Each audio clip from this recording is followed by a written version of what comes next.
नमस्कार, मैं हूं राजीव खामोश। आप देख रहे हैं आपका चैनल न्यूज। जिस तरह से आप लोग जानते हैं कि आजकल चुनावी घमासान अब शुरू होने वाला है, यानी कि 17 तारीख से ये चुनाव शुरू हो जाएंगे और 17, 19 और 21 को चुनाव होंगे। उम्मीदवार अपनी अपनी जो भूमिकाएं वो निभा रहे हैं, अपना प्रचार भी कर रहे हैं और कुछ उम्मीदवारों को हम लोग अपने स्टूडियो से भी आमंत्रित कर रहे हैं उनके विचारों को आप तक पहुंचाने के लिए। तो आज हमारे साथ जो कृष्णगढ़ पंचायत के लिए प्रत्याशी हैं कैलाश शर्मा जी, वो हमारे स्टूडियो में आए हैं और हम इनसे वार्तालाप करेंगे कि इनका क्या विजन होगा और किस उद्देश्य को लेकर ये चुनावी रण में उतरे हैं।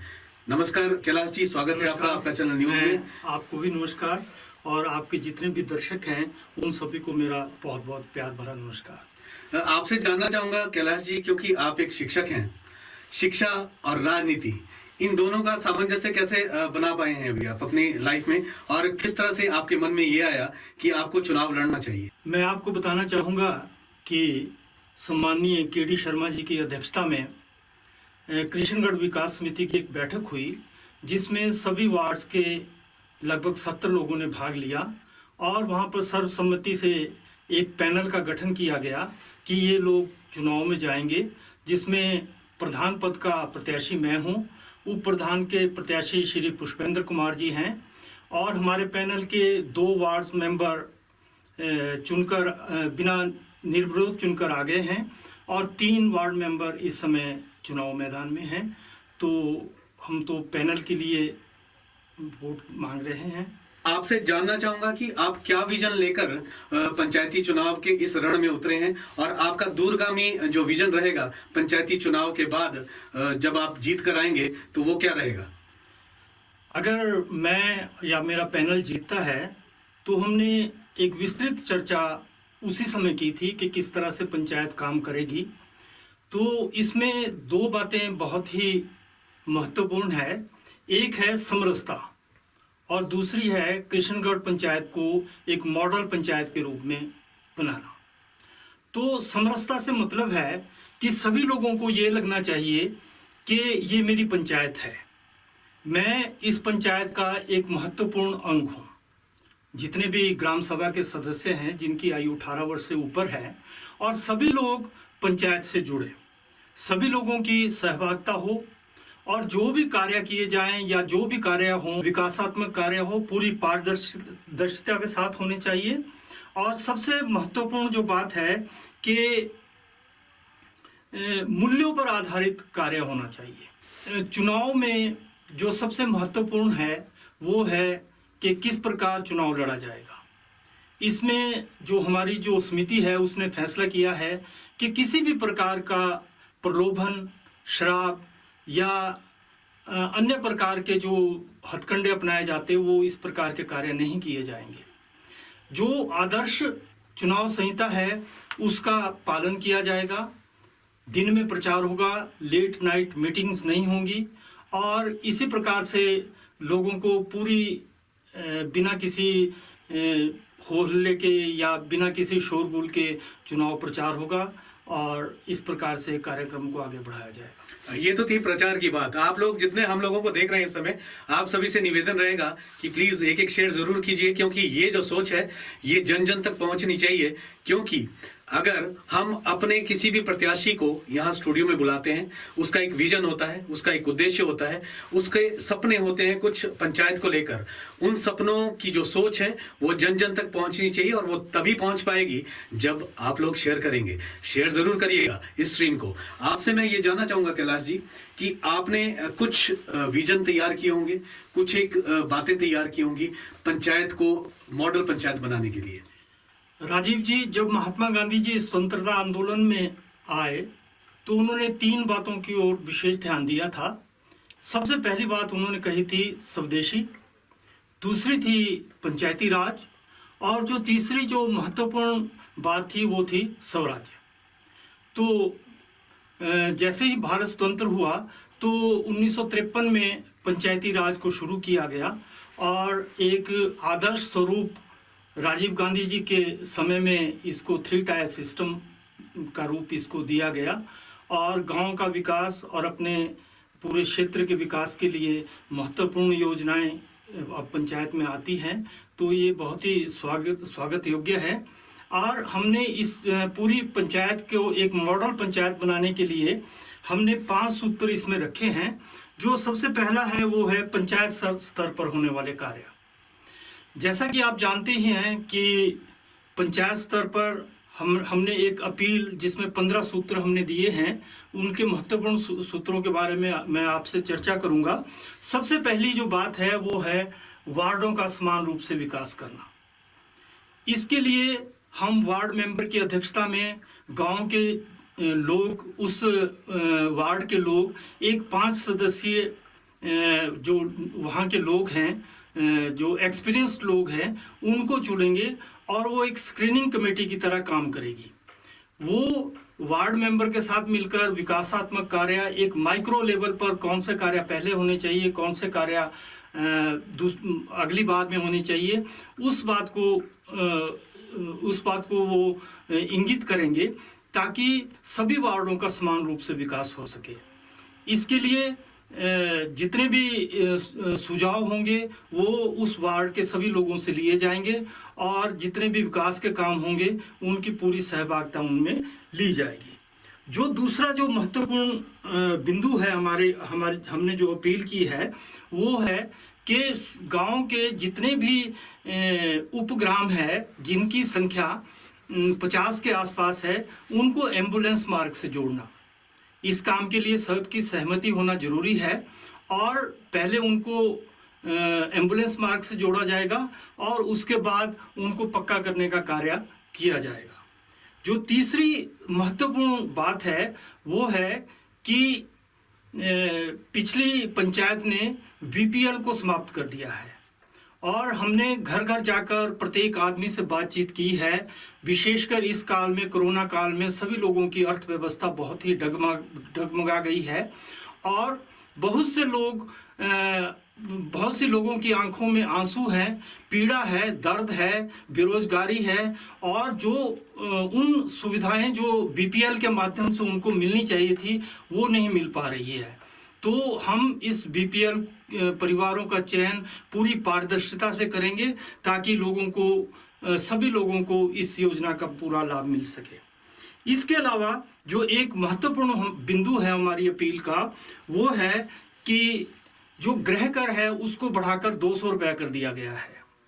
और मैं आपको बताना चाहूँगा कि पिछले 3 सालों का और या 4 सालों का गृह कर जितने भी हमारे ग्रामवासी हैं उनकी ओर पेंडिंग है, देय है। और जब आप अगला राशन कार्ड बनवाने के लिए पंचायत में जाएंगे तो आप सभी को 600 से 800 रुपये अदा करना पड़ेगा, जो बहुत से लोगों के लिए बहुत ही कष्टकारक होगा। तो हम चाहेंगे कि इस गृह कर को कम किया जाए, युक्ति संगत किया जाए ताकि सभी लोग स्वेच्छा से इसको पंचायत को दे सके गृह कर और लोगों के ऊपर ज़्यादा भार भी ना पड़े। इसके अलावा जो एक और बिंदु है हमारा वो है बस स्टैंड पर सार्वजनिक शौचालय का निर्माण करवाना, क्योंकि यहाँ पर बसेस बहुत ज़्यादा हैं, टाइम बहुत ज़्यादा है, स्कूल्स के बच्चे आते हैं, तो ये बहुत दिनों से समस्या चली आ रही है। तो हम चाहते हैं कि इसका निराकरण पीडब्ल्यूडी विभाग द्वारा या स्थानीय प्रशासन द्वारा किया जाए। तो ये हमारी एक महत्वपूर्ण मांग रहेगी। फिर हमने 15 बिंदु इसमें दिए हैं। सभी बिंदु बहुत ही महत्वपूर्ण है। युवाओं को स्वरोजगार से जोड़ा जाएगा और हम चाहते हैं कि यहाँ पर एक जिम और एक वाचनालय, लाइब्रेरी स्थापित हो, जिसको स्थापित करना कोई मुश्किल कार्य नहीं है। बहुत कम राशि में ये लाइब्रेरी और वाचनालय खोले जा सकते हैं। एक चीज जानना चाहूंगा, बीच में ही रोकूंगा आपको, एक चीज जानना चाहूंगा कैलाश जी की होता यूं है कि जब हम चुनावी रण में उतरते हैं तो बहुत सारे हम लोग सब्ज बाग दिखाते हैं अपने वोटर्स को, लेकिन बाद में होता यूं है कि एक तो जो पंचायत के जो कार्य होते हैं उसका कोई भी जो सूचना है या कोई भी उसकी इंफॉर्मेशन है वो गांव तक नहीं पहुंच पाती। उसके लिए भी कुछ करेंगे आप? जैसा कि आप जानते ही हैं कि हमने पूरे गांव का भ्रमण किया है, तो बहुत से लोग इस बार वोट नहीं डाल पाएंगे क्योंकि यदि पिछली पंचायत ने सोशल मीडिया के द्वारा पूरी पंचायत को जोड़ा होता तो शायद सभी लोग अवेयर होते, जागरूक होते कि हमारी वोटर लिस्ट में नाम है या नहीं है। इसके लिए हम सोशल मीडिया के द्वारा पूरी पंचायत को जोड़ सकते हैं। एक पेज फेसबुक का बनाया जा सकता है और व्हाट्सएप आदि के ग्रुप बनाकर पूरी पंचायत को जोड़ा जा सकता है और महत्वपूर्ण जितने भी सरकार के निर्देश होंगे या जो भी कार्य पंचायत करवाएगी उसको इन सोशल मीडिया प्लेटफॉर्म के द्वारा लोगों तक पहुंचाया जा सकता है। आपने बहुत ही महत्वपूर्ण सवाल पूछा, बहुत बहुत धन्यवाद। आपका भी बहुत बहुत धन्यवाद। और जितने लोग हमें देख रहे हैं सोशल मीडिया के माध्यम से, अभी इन्होंने कहा है कि ये पंचायत, पूरे पंचायत को एक ही पृष्ठभूमि के अंतर्गत ले आएंगे, वो है सोशल मीडिया। एक पेज बनाया जाएगा और जो भी इंफॉर्मेशन होंगी जो अभी तक ग्रामीण क्षेत्र में नहीं पहुंचती थी, उसके लिए ये दूरगामी सोच लेकर चल रहे हैं। तो जितने लोग हमारे स्ट्रीम को देख रहे हैं उन सभी से निवेदन रहेगा कि प्लीज एक शेयर जरूर करें और एक एक शेयर से आगे काफिला बढ़ता रहेगा। और कुछ अपने समर्थकों और वोटर्स के लिए कुछ कहना चाहिए? इसके बाद हमने विकास के कुछ अन्य आयाम भी ढूंढे हैं। उसमें है कि कुछ हमारे बहुत ही महत्वपूर्ण कार्य हैं जो यहाँ कृष्णगढ़ में करवाए जाने चाहिए और राज्य सरकार के को आवेदन प्रतिवेदन देकर या उनसे भेंट करके मंत्रियों के साथ, तो ये कुछ सूची है जो हम करना चाहेंगे। सबसे पहला है कि हमारा एक वार्ड नंबर 5 है जो यहाँ से 5 किलोमीटर दूर है। वहाँ पर अभी भी कोई भी प्राथमिक पाठशाला नहीं है। बच्चों को 5 किलोमीटर का सफ़र तय करके कुठार आना पड़ता है और मैंने देखा है, मैं यहाँ पर अध्यापक भी रहा हूँ, कि बहुत से लोग अपने बच्चों को लेने भी आते हैं और छोड़ने भी आते हैं और उनका एक जो बहुत ही अमूल्य समय है वो खराब होता है। तो हम सबसे पहली मांग ये रखना चाहेंगे कि वार्ड नंबर 5 में किसी भी स्थान पर एक प्राथमिक पाठशाला को खोला जाए। दूसरा जो महत्वपूर्ण बिंदु है हमारी मेरी अपील रहेगी वो रहेगी कि कुठाड़ में अब स्थानीय जो हमारी जो पाठशाला है सीनियर सेकेंडरी स्कूल कुठाड़, वहाँ पर एकोमोडेशन की कोई कमी नहीं है। तो कॉमर्स कक्षाओं को स्थापित करना, यहाँ पर कॉमर्स कक्षाओं को चलाना। एक जो राज्य सरकार के साथ जो हमारी मांग रहेगी राज्य सरकार के लिए वो है श्यामा घाट में रेन शेल्टर बनाना, क्योंकि वो वहाँ पर काफ़ी बसेस रुकती हैं और लोगों को बड़ी असुविधा वहाँ पर होती है। यहाँ पर बंदोबस्त बहुत पहले हुआ था, लगभग 1917 में कहते हैं कि यहाँ पर कुठाड़, कृष्णगढ़ कुठाड़ में बंदोबस्त हुआ है। तो सरकार से हम अपील करेंगे, पत्राचार करेंगे कि कुठाड़ जितनी भी पंचायत है उसका बंदोबस्त किया जाए, क्योंकि रिकॉर्ड बहुत ही पुराना हो चुका है। तो इसके अलावा हमारी जो कृष्णगढ़ सिंचाई परियोजना है वो बहुत दिन से वो ठप पड़ी है, तो उसको सुचारू रूप से कार्य करने के लिए सरकार से मांग की जाएगी या प्रार्थना की जाएगी। और बनर्गी औद्योगिक क्षेत्र है उसके बारे में भी ये मुद्दा भी सरकार के सामने समय समय पर उठाया जाएगा। इसके अलावा जो आजकल जो सबसे महत्वपूर्ण कार्य पंचायतें कर रही है वो है मनरेगा द्वारा किए गए कार्य। तो जितने भी बच्चे हैं उनको प्रोत्साहित किया जाएगा कि वो अपने गांव के विकास कार्यों में हिस्सा लें। जो बेरोजगार लोग हैं, कोरोना काल है आजकल, बेरोजगारी बहुत ज़्यादा है, तो इस प्रकार से स्वरोजगार के अवसर उपलब्ध होंगे। कुछ निजी प्रयास भी पंचायत के द्वारा किए जा सकते हैं, जैसे हमारे यहाँ पर लोग पशुपालन करते हैं तो उनके लिए डेयरी फार्म से जीप लगवाई जा सकती है, या इस प्रकार के छोटे छोटे कार्य करके भी लोगों की आर्थिक स्थिति को ऊपर किया जा सकता है। और हम स्वयंसेवी संस्थाएं, उनका भी सहयोग लेना चाहेंगे, क्योंकि बहुत सी स्वयंसेवी संस्थाएं इस प्रकार के ट्रेनिंग प्रोग्राम्स चलाती हैं, अवेयरनेस प्रोग्राम चलाती हैं और उनको सिर्फ एक प्लेटफार्म देने की ज़रूरत होती है। तो इस प्रकार से यदि ये 5 कार्य किए जाएं तो पंचायत 5 सालों में एक मॉडल पंचायत का रूप ले सकती है, जहाँ तक मैं समझता हूँ। लोगों के सुझाव भी आमंत्रित किए जा सकते हैं, देखते हैं यदि हमारा पैनल चुनकर आता है तो मैं आपको पूरा विश्वास दिलाता हूं कि ये जो कार्यक्रम हमने दिए हैं इनको हम पूरी जोर से पूरा करने का प्रयास करेंगे। आपका बहुत बहुत शुक्रिया कैलाश जी कि आपने अपना प्रचार में से ये अमूल्य समय आपका चैनल न्यूज़ को दिया।